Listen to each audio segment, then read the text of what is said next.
आज के जलसे के सदर मोहम्मद साबिर साहब, स्टेज पर बैठे हुए शहर भर से आए हुए मौजूदीन शहर और साथियों, मुझको अभी इमरान रज़वी ने कहा कि थोड़ा सुन्नी लोगों के ताल्लुक से भी बोलो। मैंने एक जलसे में कहा था, सियासत कोई मजहब नहीं होता और न कोई मसलक। अभी कुछ महीना कबल मालेगांव शहर के 1,98,000 मुसलमानों ने शोभा ताई बच्चों को ओढ़ दिया। वो कोई मुसलमान नहीं थी, न कोई मसलक की थी। उसके बावजूद भी मालेगांव शहर का मुसलमान इकट्ठा हुआ और उसको जीत कर लाया। हिंदुस्तान में आज जरूरत मुसलमानों के मुत्तहिद होने की है, ना कि बंटने की। बीजेपी के खिलाफ हिंदुस्तान का मुसलमान इकट्ठा हो रहा है और हुआ भी, जिसका रिजल्ट कांग्रेस ने भी देखा, समाजवादी ने भी देखा। तो आज हम अगर मसलक की बुनियाद पर बटे रहे तो तकलीफ और नुकसान हमारा ही है। निहाल साहब ने एक वक्त कहा था कि पुलिस की गोली को आंख होती है। ख्याल रखना, मैं जो बोल रहा हूं ये निहाल साहब का कॉल है, उनका बोलना था कि पुलिस की गोली को आंख होती है जो सिर्फ मुसलमान को ही लगती है। वो गोली शिया, सुन्नी, देवबंदी, अहले हदीस, बोरा नहीं देखती, न कोई बिरादरी देखती है, मुसलमान को लगती है। ये निहाल साहब ने कहा।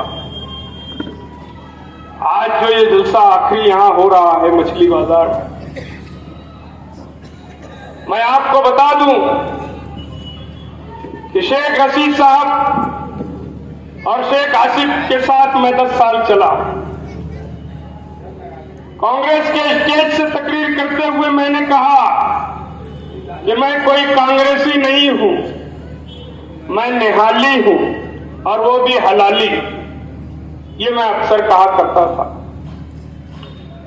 आज जो लोग निहाल साहब का फोटो लगाकर, निहाल साहब का नाम लेकर वोट मांग रहे हैं, दबदबे की बात कर रहे हैं, मैंने एक दफा अभी कुछ महीना कबल मंत्रालय से, महाराष्ट्र के असेंबली से एक माहिती मांगी निहाल साहब के ताल्लुक से। वो माहिती ये थी कि जिस तरह इलेक्शन का जो फॉर्म भरता है उम्मीदवार, तो पूरी मालूमात देता है अपने परिवार की, अपने ऊपर कितने केसेस है, प्रॉपर्टी क्या है, इसकी मालूमात लिखी में इलेक्शन कमिश्नर को दी जाती है। मैंने वो मालूमात निहाल साहब की मंगाई, मुझको माहिती आई पोस्ट से, उसमें यह लिखा है निहाल साहब की मालूमात में, उनके परिवार के ताल्लुक से उन्होंने अपनी मालूमात में परिवार का दिया है ये नया पूरे के जो लोग हैं उसके बीवी बच्चे, सिर्फ वही मालूमात में दिया गया है। आज जो नाम और फोटो लेकर घूम रहे हैं ना, इनका नाम पता नहीं है उसके अंदर। ये ख्याल रखना, ये मेरे पास तहरीर है असेंबली से। और जो बात कही जाती थी कि हम निहाल साहब के नाम से एक हॉस्पिटल बनाएंगे, वो जमीन इत्तेफाक से हमारी फार्मेसी कॉलेज की जमीन थी। मैं आज फार्मेसी कॉलेज में हूं। जो ऐलान किया गया था कि फार्मेसी कॉलेज की जो जमीन थी उस पर हॉस्पिटल चैरिटेबल बनाने की जो बात की गई थी, वो उसमें ऐसा था कि वो जमीन कॉलेज की फरोख्त करने की बात हुई। निहाल साहब चेयरमैन थे, सिटी कमिश्नर से परवानगी ली गई वो जमीन बेचने के लिए। नियम के मुताबिक अगर चैरिटी कमिश्नर से परवानगी ली गई तो उसमें कानून ये है कि ट्रस्ट की जगह अगर कोई फरोख्त करता है तो किसी भी ट्रस्ट के रिश्तेदार को फरोख्त नहीं कर सकता। लेकिन वहां ऐसा नहीं हुआ। वहां निहाल साहब ने वो ट्रस्ट की जगह, फार्मेसी कॉलेज की जगह साजिदा अमन लेरी को और बुलंद इकबाल के नाम पर फरोख्त। नियम के मुताबिक खरीदो फरोख्त करने वालों को एक तहरीर दी जाती है कि इस खरीदो फरोख्त में तुम्हारा कोई रिश्ता है क्या। मुझे पास वो भी तहरीर है कि साजिदा अमन लेरी ने उस तहरीर में उस एक पॉइंट पर लिखा है कि निहाल अहमद से मेरा कोई रिश्ता नहीं है। आज निहाल अहमद की बात करते हो, अपने मफाद के लिए निहाल अहमद, और नहीं तो जो हमारे निहाल साहब को हाईजैक करके हजार खोली में रखा गया था, ये नंबर थे वो सब मुझको मालूम है। वक्त आज नहीं और वो बहुत लंबी दास्तान है, किसी वक्त बताऊंगा या तहरीर में लिखकर अखबार में छापूंगा, ये ख्याल रखना। हमारे यहाँ ये है कि शहीदों की यादगार जो शब्बीर सेठ ने किसी जमाने में बनवाई थी, ये शेख आसिफ जब मेयर बना तो शहीदों की यादगार को खत्म कर दिया, तोड़ डाला। क्या तकलीफ थी उसको। बरसहा बरस से लोग मुसलमान, यहां तक कि हमारे महल्ले के बुजुर्ग शख्सियत जो थी बशीर अदीब साहब, जमीयतुल उलमा, हर वक्त हर लोग शहीदों की यादगार पर 7 शहीदों का नाम लिखाने के लिए कोशिश की। उस शहीदों की यादगार को खत्म कर दिया गया और उल्टी बंदूक लगाकर बना दी गई। उसका भी इब्तिदा आज तक नहीं किया गया। जो कौम मिल्लत और दबदबे की बात करते हैं, शहीदों की यादगार के पास शहीदों की यादगार का नाम खत्म हो जाए, वहां पर अशोक स्तंभ बना दिया। साल में 2 दफा वहां नाच गाने का प्रोग्राम किया जाता है। क्या शहीदों की यादगार किसी के लिए वहां थी कि वहां पर उनका नाम लिखने की बजाय, वहां उनको ख्याल अकीदत पेश करने की बजाय साल में 2 दफा वहां नाच गाने का प्रोग्राम लाखों रुपया खर्च किया जाता है? क्या इसके लिए था?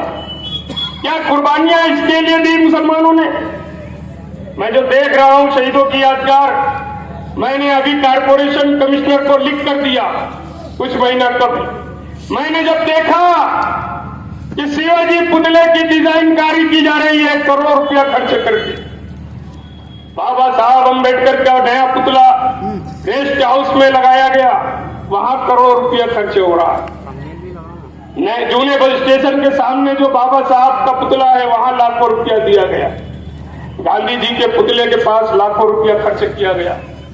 मैंने कमिश्नर से कहा कि मालेगांव शहर में मुसलमान अक्सरियत में है, मुसलमान टैक्स दे रहा है, उसके बाद मुसलमानों की शहीदों की यादगार अंधेरे में क्यों है?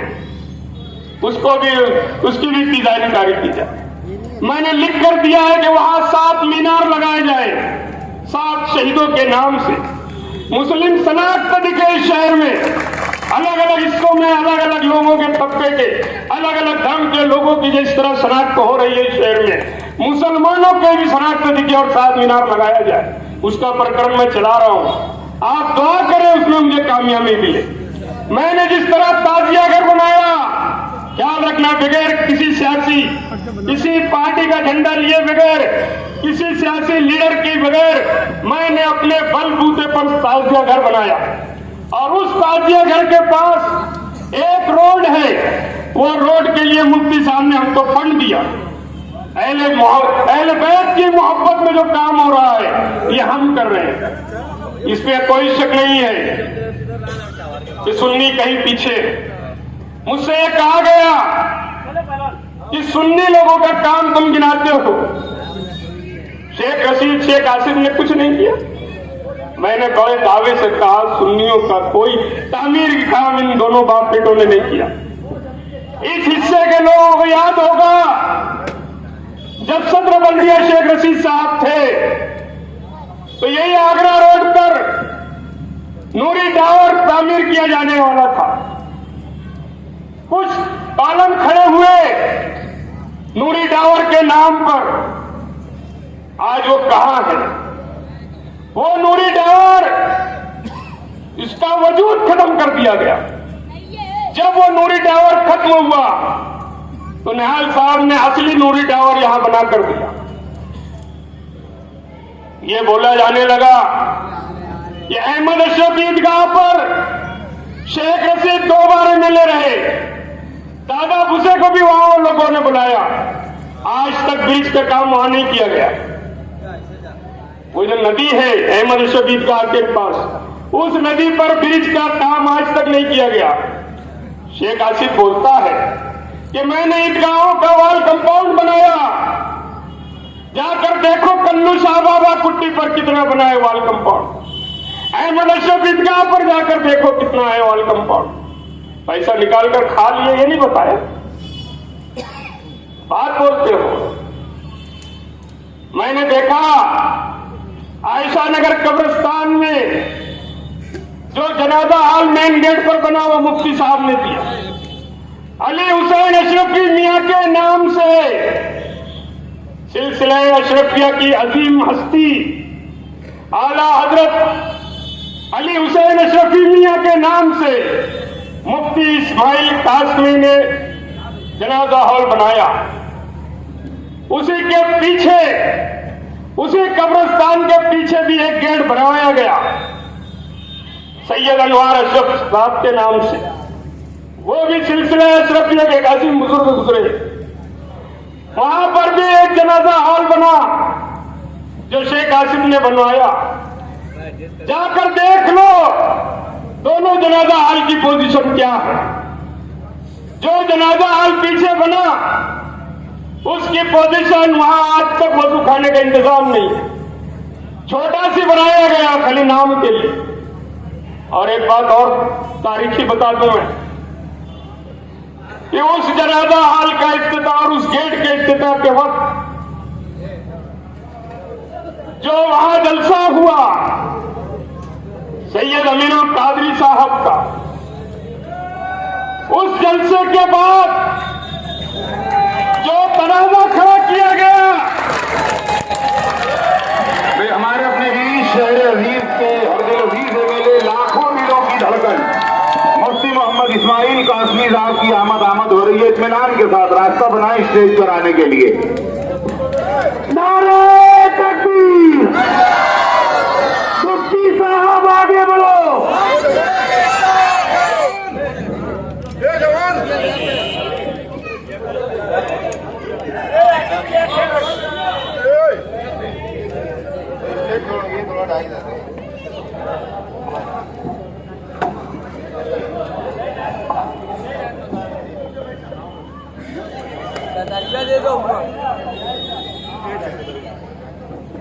मैं ये कह रहा था कि आयशा नगर कब्रिस्तान में जो जनाजा हॉल मुफ्ती इस्माइल कासमी साहब ने बनवाया, अहले सुन्नत वल जमात के अजीम बुजुर्ग के नाम पर है वो। और जो पीछे कब्रिस्तान के हॉल बनाया गया, जो गेट बना, उसके इफ्तिताह के वक्त हमारे सैयद मोइन अशरफ साहब को लाया गया मालेगांव में। वहां पर मुकर्रिर खुसूसी की हैसियत से अलहाज सैयद अमीरुल कादरी साहब ने तकरीर जो की, उस स्टेज पर शेख आसिफ मौजूद था शोहरत के लिए। हमने काम किया है सुन्नियों का यह बताने के लिए, लेकिन उस जलसे के बाद शहर में जो तनाजा खड़ा हुआ सुन्नी देवबंदी का, उस तनाजे के वक्त इस बात को आप नोट कर ले, ये बात सुन्नी दावत इस्लामी के लोग भी जानते हैं कि उस स्टेज से उतरने के बाद शेख आसिफ ऐसा भागा कि वो अपने आप को सुन्नी भी नहीं बोलने लगा। ये सब जानते हैं सुन्नी दावत इस्लामी के लोग। कोई मदद नहीं की उसने इस मामले में। शहर में एक बड़ा तनाजा खड़ा हो रहा था मुसलमानों में, लेकिन उस वक्त उस ऐसे वक्त में अगर वो कोई आज मसलक की बात करता है तो ये ख्याल रखना, अगर मुफ्ती साहब चाहते तो मसलक की बुनियाद पर मुफ्ती हसनैन के साथ होते। इस बात को ख्याल रखें आप, मैं जो बोल रहा हूं। मुफ्ती साहब आगे आए उस वक्त और बयान दिया कि मुनाजरा आज तक कहीं हुआ नहीं और उसका कोई हल नहीं है, मुसलमानों में इत्तेहाद इत्तेफाक कायम रहे, ये अपील मुफ्ती इस्माइल ने की। और ये तो भाग गया सुन्नियों की वोट लेने वाला। मैं था वहां पर सुन्नियों की तरफ से, मैं एसपी के पास गया, मैंने ये सारे मामलात में आगे आया। ये ठंडी बुआ भी है ना, खाली खाना खाता था वहां पर। सुन्नी अशरफी बोलता है, क्या कौन क्या किया है मुझको मालूम है। इमरान रजवी बोल रहा है कि हुसैन जवान कंपाउंड में एक आरिफ सेठ है हमारे दोस्त, साल में कई दफा कपड़ा देता है। अब वो ज़कात का है, खैरात का है, सदके का है, ये मुझको नहीं मालूम, मगर वो देता है। बड़े दबदबे की बात की जाती है शहर में। कौन सा दबदबा, कैसा दबदबा? 12 नवंबर का वाकया सबको याद है। मैंने हट्टू कॉलोनी के जलसे में कहा था कि 11 नवंबर का डिसिप्लिन अखबार उठाकर देख लो, वो सामने है, सबूत है कि 12 नवंबर के हालात किसने कैसे पैदा किए, ये पच्चर नहीं। ये मैंने उस दिन जलसे में कहा था। मैंने कहा है कि शहर भर में नुमाइंदगी की बात करने वालों, इस्लामपुरे में 5 साल कारपोरेटर थे, 2.5 साल जिसका इंतकाल हो गया वो, 2.5 साल ये पच्चर, और वो पच्चर इसकी औकात क्या थी। मैंने एक बाइट में कहा, जा सकावत के। मेरा एक दोस्त है डॉक्टर राशिद खलीकी, वो तो होटलों को पच्चर जो है, कहीं भी होटलों के पच्चरों को बोलता है, नाम मैं नहीं बोलूंगा एक ख्याल, तो पच्चर बोलता नहीं, मेरा नाम ये नहीं है। अबे बोले अब उसको ही पच्चर बोलने लगे सब। तो ये हालात है इससे। अंसार रोड की एक रोड 100 मीटर आज भी अधूरी है। 5 साल में इन्होंने इस्लामपुरे को क्या किया ये बताए। मुफ्ती साहब से हिसाब मांग रहे हो, क्या किया? तुम्हारी जो औकात है आज शहर भर में जो घूम रहे हो तुम, ये सब मुफ्ती साहब की देन है। मुफ्ती साहब का कुर्ता पकड़कर तुम चुन कर आए और आज मुफ्ती साहब से हिसाब मांगते हो। ये 5 साल का हिसाब।